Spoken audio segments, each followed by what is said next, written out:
George Foreman, un nome associato alla forza, alla volontà di ferro e alle vittorie clamorose sul ring. Da leggendario campione dei pesi massimi a uomo d'affari di successo con il marchio George Foreman Grill, la sua vita è una testimonianza di costante impegno e reinvenzione. Ma dietro l'aureola e la gloria si nasconde un'altra storia. Cosa è successo davvero? Esploriamo il suo percorso di alti e bassi, dall'apice della fama alle scioccanti controversie, in questo articolo. Il viaggio per diventare pugile. Cominciamo con il suo processo di crescita.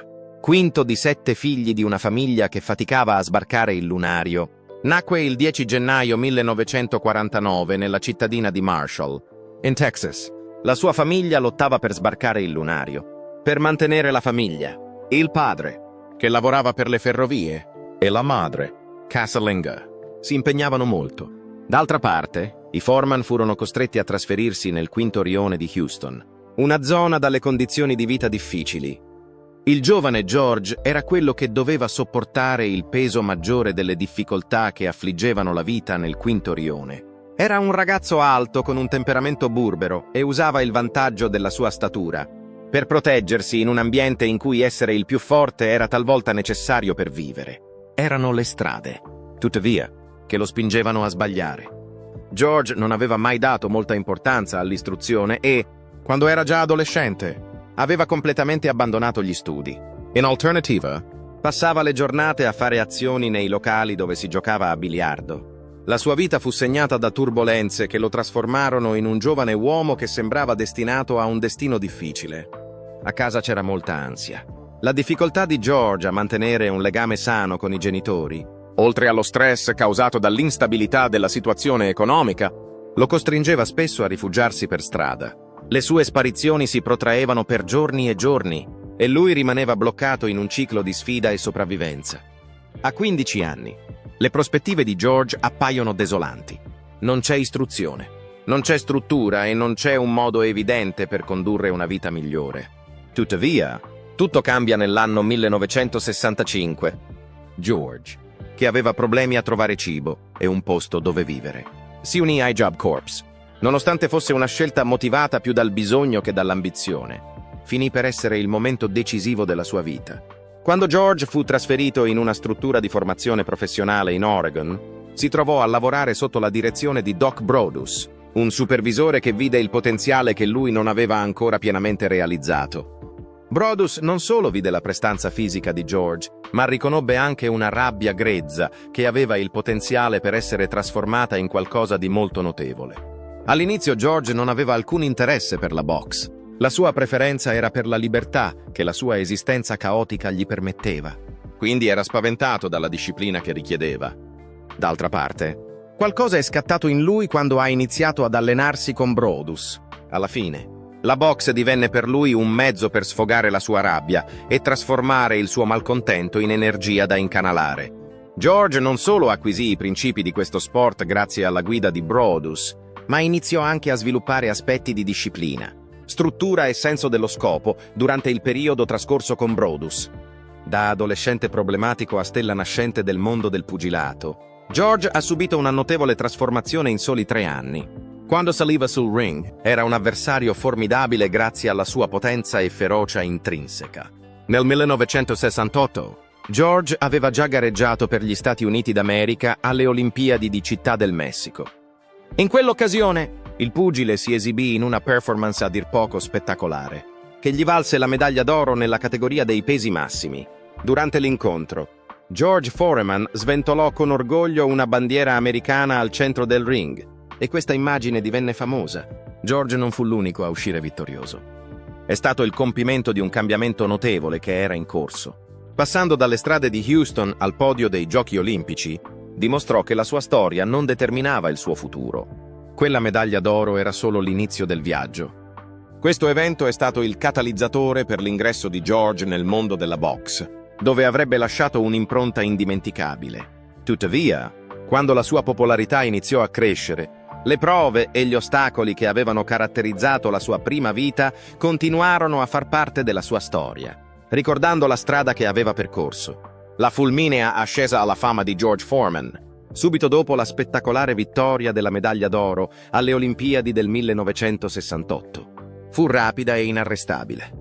Nel 1969, lo spilungone texano, noto per la sua potenza grezza e l'implacabile aggressività, passò dalla box amatoriale a quella professionistica sotto la direzione dell'allenatore Dick Sadler e del famoso promoter Bob Arum.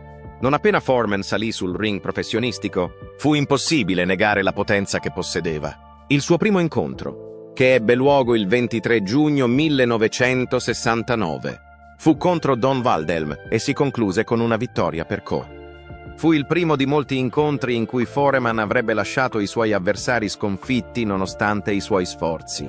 Nelle prime fasi della sua carriera, Foreman ottenne un record di 37 vittorie consecutive. Questo consolidò il suo status di uno dei più formidabili pugili della categoria dei pesi massimi.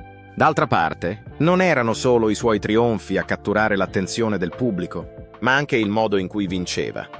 La box non era l'unica cosa in cui George Foreman era bravo. Era una forza della natura.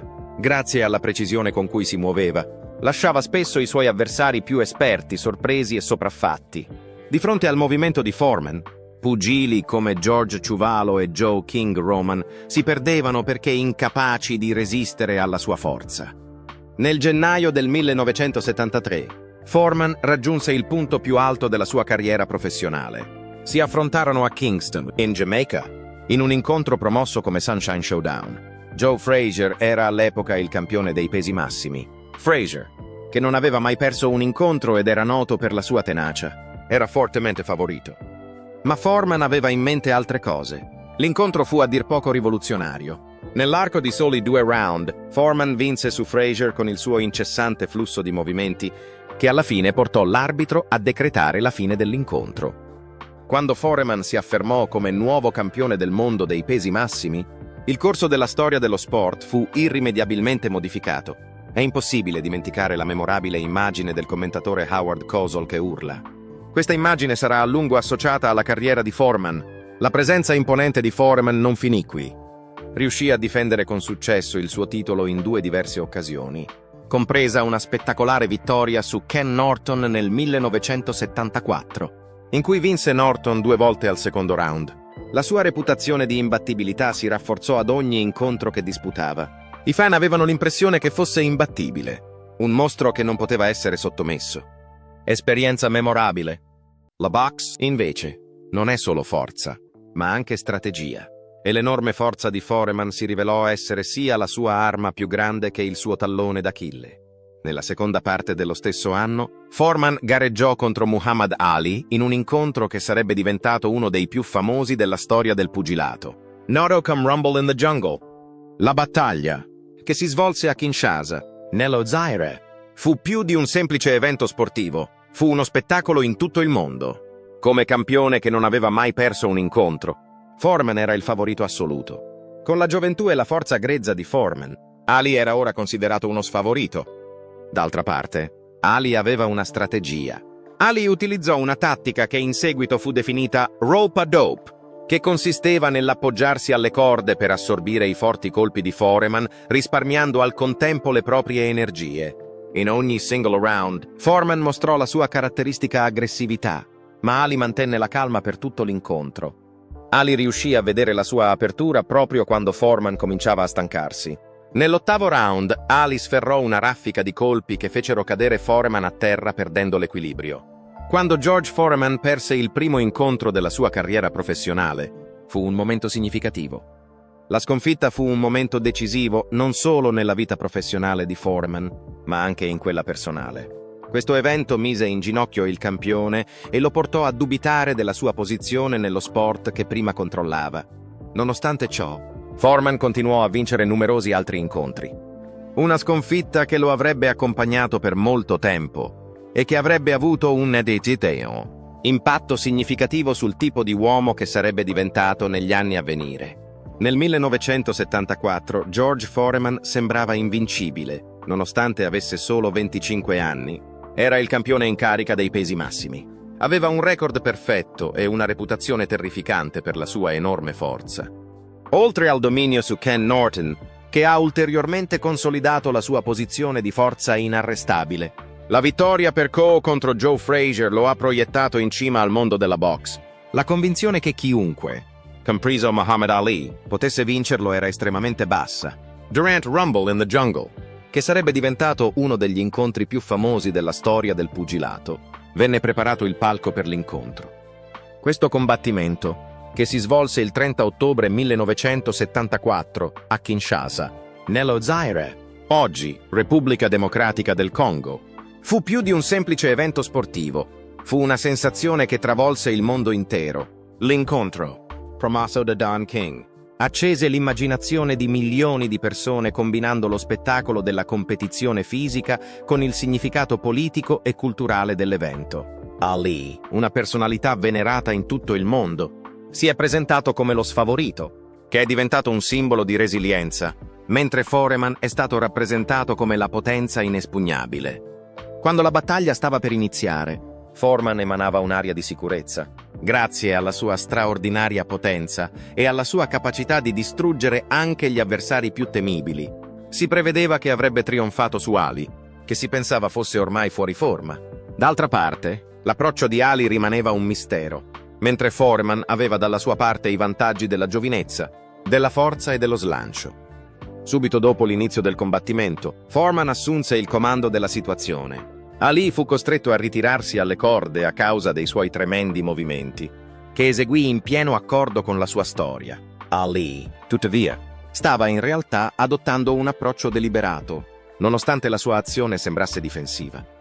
Appoggiandosi alle corde, Ali era in grado di resistere ai movimenti incessanti di Foreman, mantenendo al contempo una guardia stretta. Ali fu in grado di preservare le energie e allo stesso tempo di invogliare Foreman a stancarsi grazie a questo metodo, che in seguito fu chiamato rope-a-dope. Durante ogni singolo round, Foreman si mosse con tutte le sue forze, ma Ali rimase composto e concentrato per tutta la durata dell'incontro. Ali, prendendo in giro i commenti di Foreman, chiese memorabilmente: «È tutto qui, George?» E poiché il campione continuava a non riuscire a sferrare i movimenti decisivi per cui era famoso, il suo livello di frustrazione aumentò. Anche se all'inizio avevano mostrato il loro sostegno a Foreman, il pubblico di Kinshasa alla fine cominciò a schierarsi dietro Ali. Orlando. All'ottavo round, Foreman era chiaramente esausto e sembrava esausto. I suoi movimenti rallentarono e gli mancò la forza che normalmente aveva. Non appena Ali si rese conto della debolezza del suo avversario, colse l'occasione. Ali eseguì una serie di movimenti con una precisione fulminea, che portarono Foreman a uno stato di sconcertata incredulità. Il campione dei pesi massimi si è perso con un movimento di destro eseguito nel momento esatto. Quando George Foreman perse il primo incontro della sua carriera professionale, fu un momento significativo. Foreman cercò disperatamente di rimettersi in piedi mentre l'arbitro lo escludeva, ma non riuscì a recuperare l'equilibrio in tempo. Muhammad Ali recuperò con successo il titolo di campione dei pesi massimi, stabilendo la sua eredità come uno dei più grandi pugili nella storia di questo sport.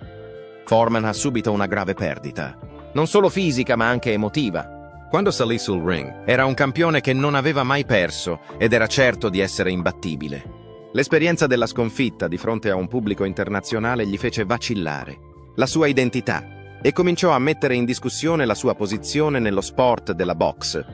L'incontro nel bush fu una vittoria per Ali, una vittoria che fu un trionfo di strategia, tenacia e fascino. L'era di Foreman come forza dominante del pugilato si concluse in seguito a quanto accaduto. Anche se Foreman avrebbe continuato a combattere, l'ombra di Kinshasa lo avrebbe seguito e avrebbe segnato il capitolo successivo della sua straordinaria vita. L'effetto psicologico della perdita persistette e la sua vita continuò a essere straordinaria.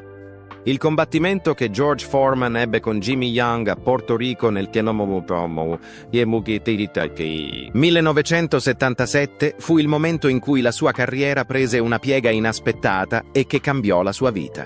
All'epoca, Foreman era ancora un avversario formidabile nel mondo della box. Nonostante Foreman fosse il grande favorito dell'incontro, alla fine perse per decisione dopo 12 estenuanti round. Tuttavia, non fu la sconfitta a determinare la svolta nella sua vita. Sono stati gli eventi successivi che hanno avuto luogo. A seguito della battaglia, Foreman era accaldato ed esausto e ha avuto quella che in seguito ha definito un'esperienza di quasi morte negli spogliatoi. Durante questo periodo fu circondato da quello che definì odore. Si sentì sprofondare nell'oscurità. Fu proprio in quel periodo che Foreman affermò di aver avuto una visione di Dio che alla fine lo portò ad abbandonare la sua vita precedente e a dedicarsi alla fede cristiana. Il risveglio spirituale di Foreman segnò una trasformazione significativa nella sua vita. A soli 28 anni, decise di abbandonare il pugilato e di dedicarsi alla predicazione della fede appena scoperta. Oltre a fondare la Chiesa del Signore Gesù Cristo a Houston e a dedicarsi al lavoro comunitario, divenne un predicatore ordinato, come riflesso dei suoi inizi difficili. Foreman utilizzò la sua posizione per predicare, motivare e assistere i giovani in difficoltà. Durante il pensionamento, Foreman ebbe difficoltà finanziarie, nonostante avesse raggiunto la serenità spirituale. Le sue risorse si erano esaurite a causa del pagamento della Chiesa e della crescita di una famiglia numerosa. Verso la metà degli anni '80, Foreman si trovò ad affrontare una pressione finanziaria eccessiva e si rese conto che doveva trovare un altro metodo per prendersi cura della sua famiglia. George Foreman fece la scelta inaspettata di tornare sul ring nel 1987, quando aveva 38 anni. Dopo una pausa di 10 anni, molti dubitavano della sua capacità di avere successo, ma Foreman era ansioso di dimostrare che si sbagliavano. Quando si avvicinò al ring, si comportò in modo più composto e con un rinnovato senso di determinazione. Non era più il giovane furioso del passato. Il ritorno di Foreman fu deliberato e concentrato sul compito da svolgere. Continuò a vincere un incontro dopo l'altro contro avversari più giovani, il che gli permise di scalare la classifica dei pesi massimi nel corso degli anni successivi. L'incontro per il titolo dei pesi massimi contro Evander Holyfield nel 1991 fu il risultato della sua tenace determinazione. Riuscì a superare il campione, molto più giovane, impressionando sia la critica che i fan. Giovedì 5 novembre 1994 è stato il giorno in cui il ritorno di Foreman è stato davvero un punto di svolta. All'età di 45 anni, affrontò Michael Moorer, un campione di 26 anni che molti ritenevano troppo veloce e competente per il più anziano Foreman. Una parte significativa dell'incontro fu dominata da Moorer, che eseguì movimenti precisi e mantenne il controllo del tempo. Tuttavia, nel 10° round, Foreman eseguì un movimento ben assestato che fece cadere immediatamente Moorer al tappeto. George Foreman reclamò il titolo di campione dei pesi massimi 20 anni dopo averlo precedentemente detenuto. Con questa vittoria, divenne il più vecchio campione dei pesi massimi nella storia di questo sport. Foreman, che festeggiò la vittoria alzando le mani in segno di gioia, mentre indossava lo stesso costume che aveva indossato durante la sconfitta con Ali, dimostrò che la resistenza e la dedizione potevano vincere sull'età e sullo scetticismo. Il trionfo di Foreman non è stato solo un risultato personale. Sia la sua tenacia che la sua capacità di reinventarsi sono state messe in mostra in questa importante occasione. Il ritorno di Foreman ha consolidato il suo status di una delle storie più straordinarie della storia della boxe. Passò dall'essere un giovane ragazzo la cui ira lo definiva ad essere un campione guidato dalla fede e dallo scopo. Negli anni 90, George Foreman si era nuovamente trasformato. Questa volta non come pugile, ma come uomo d'affari. Grazie al suo modo di fare cordiale e alla sua natura di uomo di grandi dimensioni, era il candidato ideale per il ruolo di lanciatore. L'introduzione del George Foreman Grill segnò la conclusione della fase più importante di questo cambiamento. All'inizio era semplicemente un altro elettrodomestico da cucina, ma il nome e il carisma di Foreman lo trasformarono in una sensazione riconosciuta in tutto il mondo. Foreman non solo prestò il suo nome alla griglia, ma non solo. Nell'ambito dei suoi sforzi per commercializzarla, apparve in spot pubblicitari che mettevano in evidenza la sua capacità di cuocere i pasti, riducendo contemporaneamente la concentrazione di grassi. La combinazione tra il suo atteggiamento amichevole e una storia che enfatizzava la salute e la semplicità colpì milioni di persone. La frase "Knock out the fat" divenne uno slogan ben noto e la griglia divenne rapidamente un elettrodomestico indispensabile nelle cucine di tutto il mondo. In effetti, le cifre erano sbalorditive. Dopo aver venduto più di 100 milioni di unità, la griglia è diventata una delle attrezzature da cucina di maggior successo nella storia dell'industria. I profitti complessivi ottenuti da Foreman durante la sua carriera di pugile erano di gran lunga inferiori a quelli che avrebbe ricavato dal suo contratto di sponsorizzazione, che ammontavano a oltre 150 milioni di dollari. Il barbecue era più di un semplice prodotto. Foreman è passato dall'essere un terrificante pugile sul ring a diventare un piacevole imprenditore in grado di entrare in contatto con la gente comune. Questo fu un segno del suo cambiamento. Grazie a questa vittoria, la sua posizione è stata consolidata come qualcosa di più di un semplice pugile. Ero cultural. George Foreman ha creato un marchio legato alla resilienza e alla capacità di reinventarsi. Lotta legal. Tuttavia, nonostante la sua azienda fosse fiorente, alla fine sarebbero venute alla luce affermazioni più gravi, che avrebbero inciso sulla sua eredità. Negli ultimi anni sono state mosse numerose e gravi accuse di comportamento inappropriato. Le accuse sono state respinte con veemenza da Foreman. Foreman ha rilasciato una dichiarazione in cui sostiene la propria innocenza. Sono in corso azioni legali ed entrambe le parti rimangono ferme sulle loro rispettive posizioni. L'immagine pubblica di Foreman è stata indubbiamente colpita da queste denunce. Mentre i fan e i media lottano per venire a capo della complessità della sua eredità, un uomo che un tempo era lodato per il suo fascino e la sua personalità carismatica è ora sotto esame. Secondo Foreman, questo capitolo non è ancora stato risolto, in netto contrasto con la storia trionfale dei suoi successi professionali e commerciali. La biografia di George Foreman serve a ricordare la doppia natura delle persone pubbliche, nonostante le controversie che l'hanno circondata. È impressionante che abbia raggiunto il successo sia nell'arena del pugilato sia nel mondo aziendale, ma questi risultati sono accompagnati da affermazioni che mettono in dubbio il modo in cui la storia lo percepirà alla fine. Dinamica e variegata come l'uomo stesso, anche l'eredità di George Foreman è dinamica e sfaccettata. Iniziata la sua carriera nel quinto rione di Houston, è diventato campione del mondo dei pesi massimi, medaglia d'oro olimpica e uno dei pugili più dominanti nella storia di questo sport. Sebbene i suoi trionfi per KO siano stati il momento decisivo di un'epoca, il suo secondo atto è stato altrettanto impressionante. Nei suoi ruoli di predicatore, uomo d'affari ed eroe culturale, Foreman ha dimostrato al mondo che è possibile reinventarsi in qualsiasi momento della vita, ben oltre i confini del ring. Il suo cambiamento da pugile temuto e aggressivo a uomo d'affari sorridente e disponibile lo ha portato a diventare una figura venerata. Il George Foreman Grill è diventato un fenomeno mondiale, che ha rappresentato la sua capacità di entrare in contatto con la gente comune. Nel frattempo, la sua dedizione alla religione e alla comunità ha dimostrato il suo profondo sviluppo spirituale, dimostrando che Foreman aveva qualcosa in più dei suoi famosi pugni. Detto questo, il viaggio di Foreman non è stato privo di ostacoli. Nei primi anni di carriera ha dovuto affrontare le avversità e, nel corso della sua carriera, ha sperimentato sia trionfi che fallimenti e notevoli rimonte.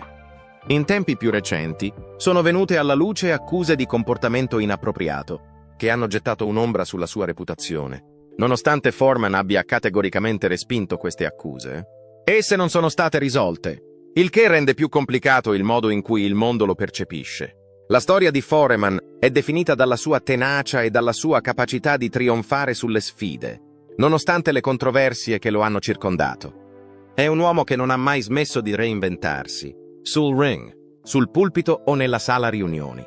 Ha ispirato milioni di persone con la sua inflessibile determinazione e la sua visione ottimistica. George Foreman è un uomo dalle molte sfaccettature, un campione, un mentore, un uomo d'affari e un sopravvissuto. Se consideriamo la sua vita e le numerose sfaccettature che possiede, la sua biografia ci ricorda che anche le persone più influenti della storia non sono prive di complicazioni e che la loro eredità si forma grazie ai successi e alle difficoltà della loro vita. È un tributo alla forza della perseveranza e del cambiamento di cui è esempio la vita di George Foreman, iniziata nei bassifondi di Houston e culminata nelle vette della celebrità mondiale. Oltre a dominare sul ring, si è reinventato come imprenditore e un numero illimitato di persone è stato ispirato dalla sua fede e dalla sua capacità di perseverare. Tuttavia, la sua storia non è priva di ombre. Anche le eredità più illustri non sono prive di complessità, come dimostra il fatto che le rivendicazioni non sono state affrontate. Ciononostante, George Foreman è uno degli individui più affascinanti della storia dello sport grazie al suo percorso, caratterizzato da vittorie, reinvenzioni e determinazione incrollabile.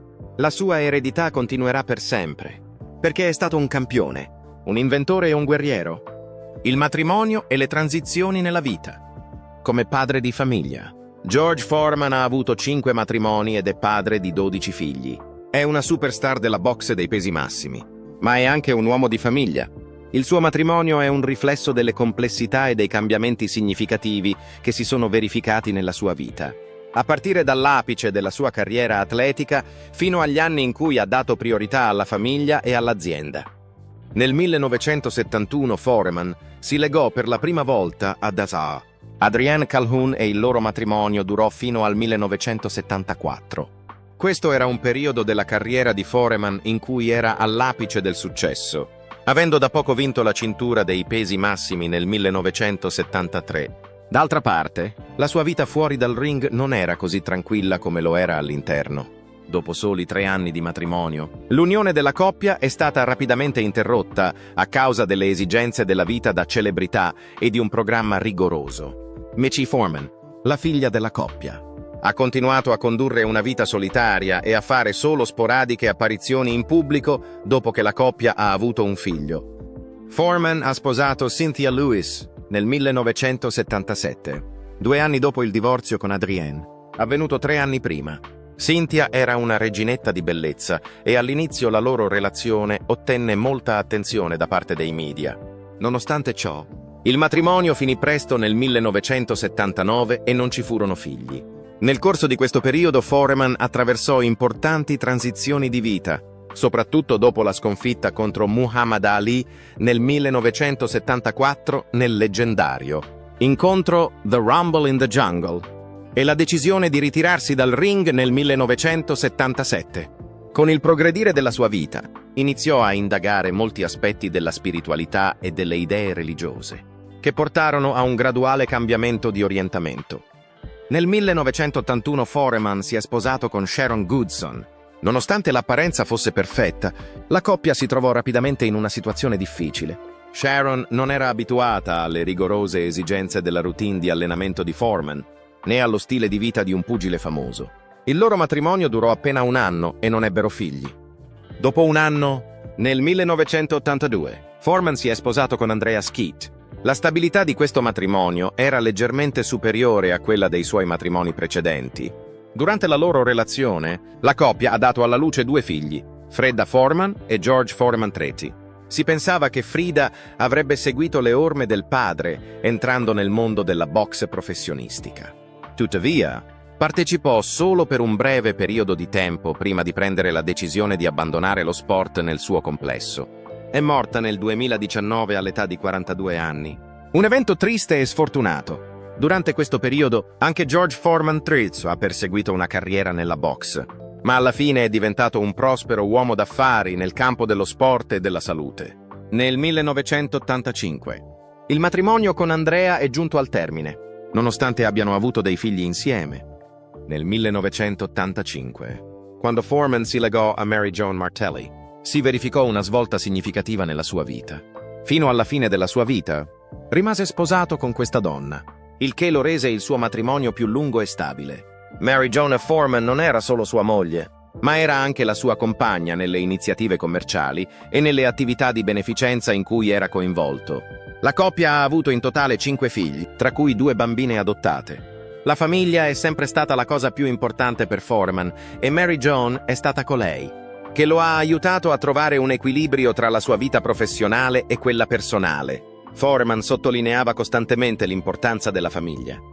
Una curiosità sulla famiglia Foreman è che a tutti e 5 i suoi figli fu dato il nome di George Edward Foreman, ma erano conosciuti con una serie di soprannomi per differenziarsi l'uno dall'altro. Questi soprannomi erano Monk, Big Wheel, Red, Little George e Joe. La sua spiegazione è che così facendo si assicura che i suoi ragazzi rimangano legati a qualcosa e che si ricordino del significato della famiglia che hanno. Inoltre, è padre di 7 ragazze, 2 delle quali sono state adottate.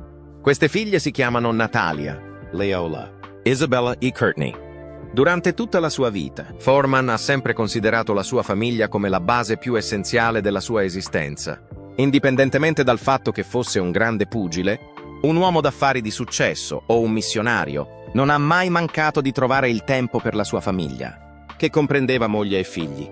Non solo ha mostrato i suoi valori familiari, la sua grinta e il suo spirito combattivo sul ring, ma lo ha fatto anche nel modo in cui ha curato ed educato i suoi figli.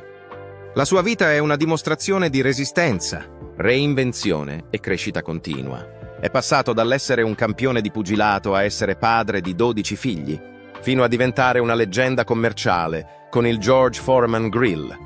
Vi saremmo grati se deste un mi piace al video, lo condivideste con altri e vi iscriveste al canale. Inoltre, cliccate sul seguente video che appare sullo schermo. Vi piacerà.